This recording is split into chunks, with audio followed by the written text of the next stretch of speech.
គឺជាម៉ូដប្រភេទពេលលំហែដែលយើងទំធ្វើឲ្យថ្មីតែតើតំណែងម៉ូដនេះដែរគឺទំហំ3កន្លះគុណឲ្យ7តែតើក្បឿងខាងលើហ្នឹងគឺយើងប្រើប្រភេទក្បឿងស៊ីម៉ងអញ្ចឹងយើងប្រើប្រភេទ Smart Board កម្រាស់8លីហើយយើងបាញ់ជ្រៀងដើម្បីកុំឲ្យឃើញតំណនិងកុំឲ្យទឹកលិចជ្រាបហើយតែតើអញ្ចឹងខាងក្នុងគឺយើងប្រើមានសាឡាកម្រាស់9លីហើយនេះគឺជាទ្វារបើកពីរវងជាប្រភេទ Ryzen ដែលយើងមើលក្នុងការឃើញទេអញ្ចឹងសម្រាប់ខាងមុខណាខាងមុខគឺយើង highlight mode បន្តិចហើយផ្លែកនេះហ្នឹងគឺទ្វារសុវត្ថិភាពហើយទៅខាងមុខនេះគឺយើងប្រើប្រភេទពីដាន PVC បំពាក់ជាមួយនឹងអំពូលពីក្រចំនួន2គ្រាប់ហើយនេះគឺជារូបភាពជាក់ស្ដែងក៏ដូចជាវីដេអូដែលខ្ញុំថតជូនបងប្អូនបន្ទុកមួយនេះទំហំ3ម៉ែត្រកន្លះគឺ3ម៉ែត្រហើយយើងអាចច្នៃបានច្រើនទៅក្នុងបន្ទុកមួយនេះណាហើយខ្ញុំថតអំពូលឲ្យមើលបន្តិចណាអំពូលឲ្យមើលបន្តិចមកនេះផ្លែកណាមកនេះផ្លែកហើយតែក្នុងក្រោគឺយើងប្រើប្រភេទក្រោជ័រ PVC ដែលយើងបែកកែវបន្ទុកមួយនេះយើងអាចឆ្នៃបានច្រើនតែក្នុងបន្ទុកមួយនេះគឺយើងឆ្នៃបានជា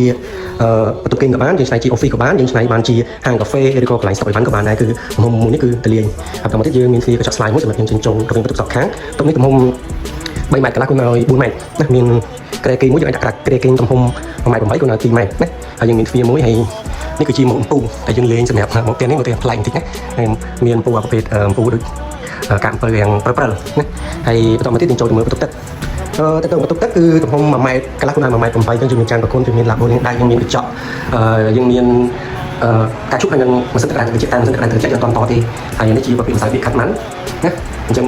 តែទៅប្រភេទអញ្ចឹងនេះគឺអត់មានត្រូវអញ្ចឹងទេគឺយើងប្រើប្រភេទខាត់ម៉ាន់របស់ហើយនេះគឺជាក្របាត់ហើយអញ្ចឹងសម្រាប់បងប្អូនដែលមានចំណាប់អារម្មណ៍តើទៅមុខផ្ទះនេះបងប្អូនអាចមកមើលបានមុខផ្ទះនេះយើងធ្វើឲ្យថ្មីៗទេហើយសម្រាប់ឱកាសខ្ញុំបិណ្ឌនេះបើសិនជាបងប្អូនមានចំណាប់អារម្មណ៍ចង់សាកសួរតើទៅនឹងមុខផ្ទះនេះបងប្អូនអាចសាកសួរបានក៏ដូចជាបងប្អូនអាចមើលនៅកន្លែងរបស់យើងផ្ទាល់ណាហើយតើទៅនឹងឱកាសខ្ញុំបិណ្ឌនេះបើសិនជាបងប្អូនមកមុនយើងនឹងមាន promotion ជូនបងប្អូនតើទៅនឹងការបញ្ចុះតម្លៃក៏ដូចជាការ free សេវាដឹក